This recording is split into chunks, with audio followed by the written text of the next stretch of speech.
Alors fermez votre gueule, le film commence.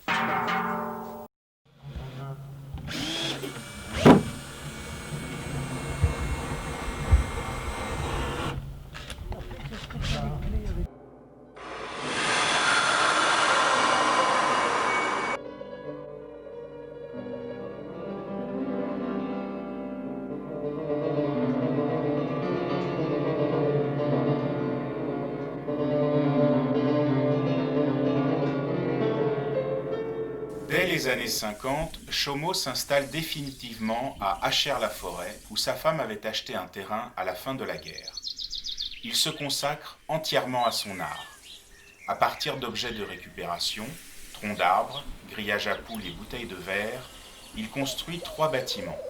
Le sanctuaire des bois brûlés, l'église des pauvres et le refuge. En 1984, Chaumont, alors âgé de 75 ans, souhaite construire un autre édifice pouvant abriter ses sculptures. Laurent Del Bianco relève le défi. Aidé de 2 amis, il commence les fondations du phare. Après 2 années de travail acharné, ils sont obligés d'interrompre leur labeur. La structure, trop fragile, devenait dangereuse pour les visiteurs que Chaumont recevait chaque week-end.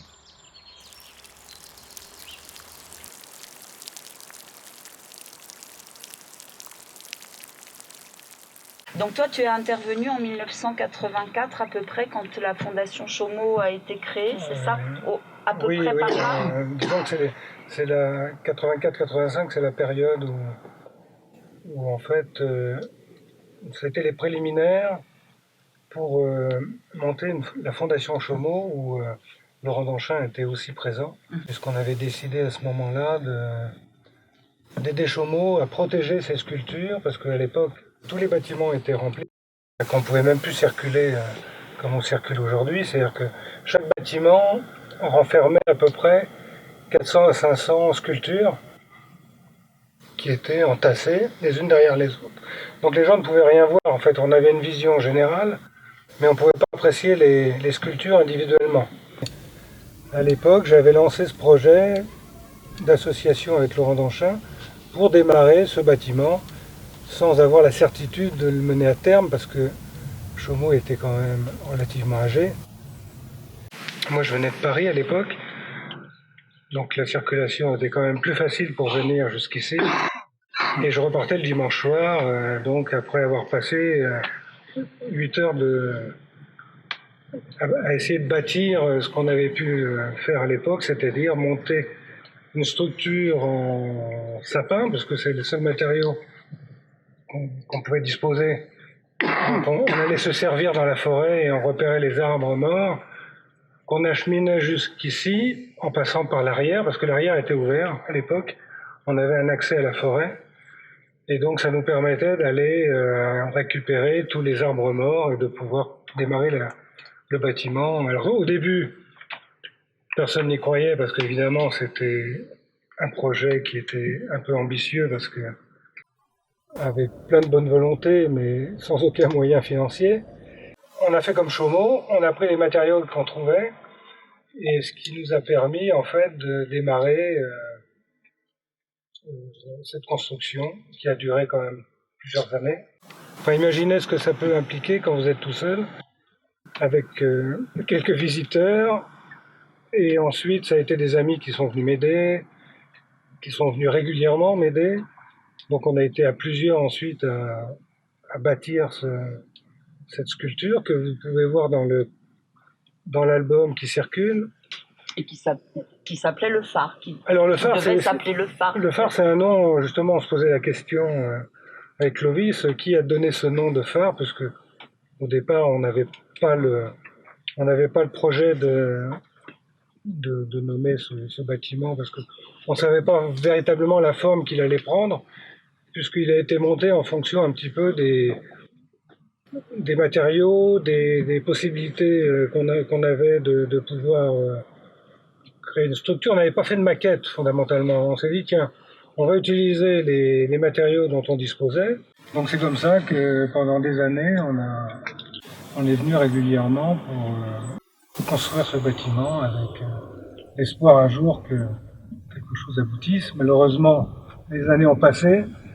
On s'est retrouvé coincé, non pas par le manque de temps, mais par le manque de matériaux, parce qu'il aurait fallu en fait qu'on puisse construire un échafaudage autour pour couvrir avec du grillage et pouvoir mettre un staff, pouvoir mettre un matériau isolant autour, parce que lui avait fait une maquette qui reprenait bien la forme du bâtiment et qui ressemblait vraiment à un pain de sucre et qui avait une forme vraiment dans l'esprit de Chaumont. En fait, on était resté dans un esprit similaire à ce qu'il aurait pu lui inventer de son côté, quoi.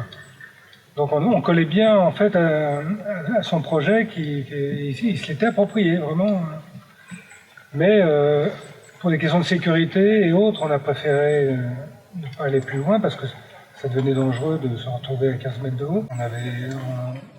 On était bénévoles, mais globalement, c'était risqué en même temps pour nous et pour les gens qui intervenaient sur ce chantier, de faire prendre des risques.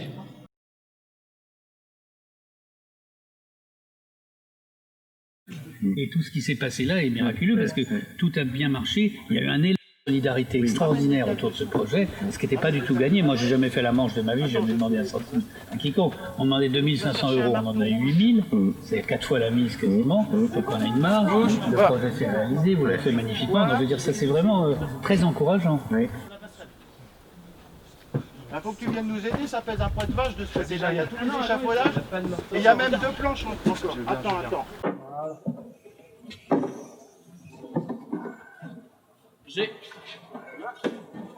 Faut la passer bien au-dessus. Mais du Voilà. coup, tu as fait des plans au départ ou pas du tout? Non, c'était un tout petit dessin que je voulais te montrer, un petit dessin. Mais j'en ai fait plusieurs des dessins. Ma préoccupation principale était ne jamais monter sur le toit et pouvoir le rendre accessible à la restauration. C'était très complexe. Donc l'astuce, c'est 2 passerelles sur rail. Alors, Rail de bois. Voilà l'astuce, 2 passerelles. Pourquoi 2? Parce qu'il y a la cheminée qui est ici et qui empêche de circuler sur une seule passerelle. Oui. Donc il faut déjà qu'on puisse en avoir 2. Et ensuite, après on va voir, il va sans doute y avoir des passerelles annexes secondaires qui vont se poser sur les premières pour pouvoir accéder à d'autres parties du toit. D'accord. Et puis évidemment un toit suffisamment haut après pour qu'on puisse travailler à peu près à l'aise. Mais ça fatigue un peu, non? Oh non. Je pense qu'il est un peu incurvé parce qu'en fait on a poussé ici. On a poussé et pas ici au milieu. et pas au milieu. Mais Sinon, bon, mais écoute, c'est pas 5 cm, hein, c'est 2. Non. Bon bah écoute, c'est bon. On laisse comme ça marche. On n'est pas obligé de dévisser l'autre panne. Et si ça roule, alors ce qu'il faut c'est qu'on vérifie si ça roule jusqu'au bord. On est bon. Alors on va vérifier si ça roule bien jusqu'au bord. Oui, non, ça va. Hein, Loïc? Attends, j'arrive. Alors, vas-y. Et alors tu sais, ça me fait penser aux bâtisseurs de cathédrale. Non, un balai, tu vois. Il y a un Parce que balai. dans le savoir-faire, c'est des artisans à l'ancienne et qui travaillent bien. Et on voit, et très pro. Alors, on va pouvoir fêter ça. Ce que vous faites, vous sauvez le bâtiment parce que d'abord vous le mettez hors d'eau. Effectivement, c'est des tôles de voiture qui avaient un joint en ciment. Oui. Et ça s'est beaucoup infiltré, donc il y a des grandes dégradations intérieures. Et c'est le seul bâtiment qui a souffert puisque les autres ont plus de 50 ans. Oui. Ils sont en relativement magnifique Oui, état. tout à fait. Mais quel est ton diagnostic sur l'état actuel du bâtiment, du refuge? Il était très grand temps de s'en occuper. D'ici 5 ans, ça aurait été beaucoup plus délicat. Il va falloir que nous trouvions les moyens de faire une restauration, mais vraisemblablement en usant de procédés qui seront peut-être pas tout à fait orthodoxes. Mais on va essayer de toute façon. Oui, mais quand même. On va essayer de préserver l'état actuel, c'est-à-dire qu'on ne retranche rien. Oui. Les morceaux de ciment qui se sont détachés, on les recolle, on les réadhésive.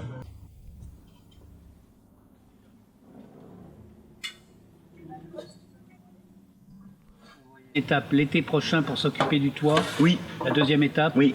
C'est ça. La deuxième étape, dépoussiérage de l'intérieur. On va nettoyer les bouteilles à l'intérieur, peut-être enlever la mousse, et ça c'est encore une question qui se pose, Oui. mais vraisemblablement pour retrouver la lumière originelle du refuge à l'intérieur. Bien sûr, c'est le toit qui prime, donc il va y avoir une restauration qui va faire qu'il n'y aura plus de fuite d'eau. 3 ans se sont écoulés depuis les premiers travaux de restauration. Le refuge est maintenant à l'abri des intempéries. Cette immersion, pour les étudiants ayant œuvré au village d'art préludien, aura été un sujet de réflexion sur leurs études aux Beaux-Arts et l'avenir de ce lieu après sa rénovation. Il avait tout. Je me disais, ils sont pauvres de richesse et je suis riche de pauvreté. Ils sont pauvres de richesse. Et c'est ça, Chaumeux, il avait la forêt, il avait tout. Il avait surtout la totale liberté. Oui, la totale liberté de pouvoir s'affranchir de tout. Quoi. Ouais, c'est cette liberté, je pense que c'est cette liberté vers laquelle chaque artiste devrait tendre. La liberté d'inventer un autre monde. Quoi. Et je crois qu'on en a plus besoin en ce moment où le monde est tellement formaté par le numérique, par la normalisation de la société et tout, qu'encore à l'époque de Chaumont dans les années 70. Je pense qu'on a perdu encore beaucoup en liberté, l'air de rien. On a gagné en technologie et en outils, ça c'est incontestable. On a tellement perdu en liberté même de rêverie, vers le smartphone, par exemple, c'est la fin de la rêverie. Je veux dire, t'es connecté tout le temps, à 5 secondes pour vagabonder dans ta tête.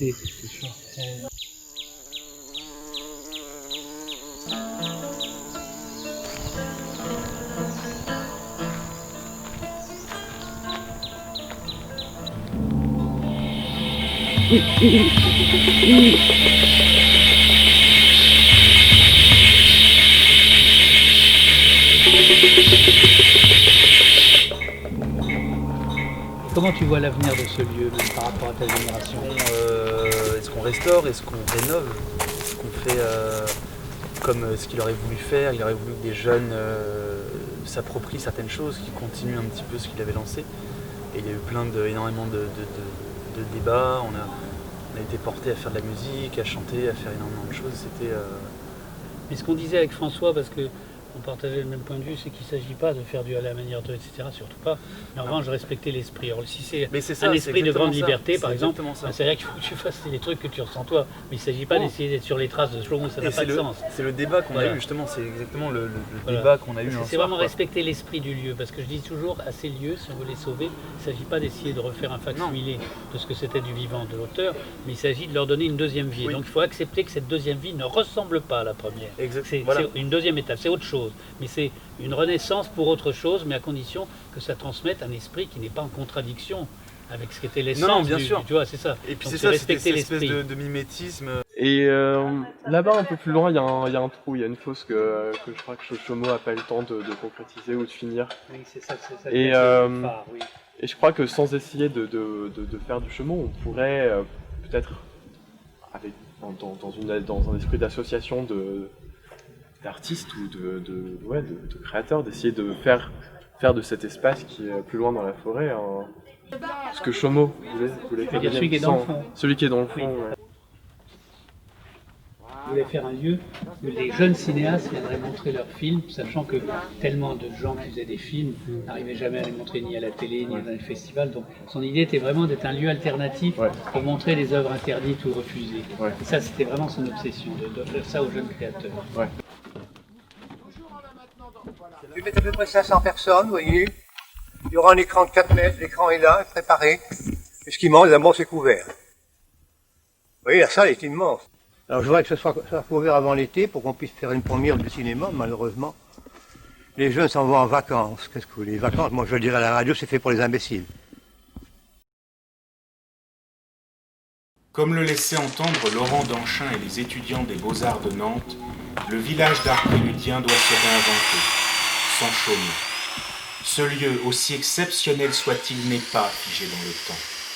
Il doit être habité par la même liberté et la même énergie que son créateur, pour nous surprendre encore par de nouvelles réalisations.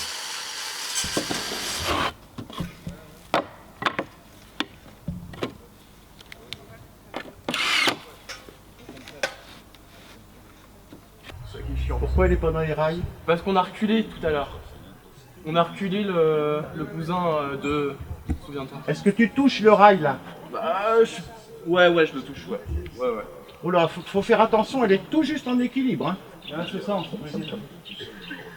il faut qu'on rapproche le cousin, c'est tout. On l'a reculé ce matin. Faut qu'on le remette. Pourquoi on l'a reculé et que ça marche plus? Je comprends rien moi. C'est quoi cette histoire?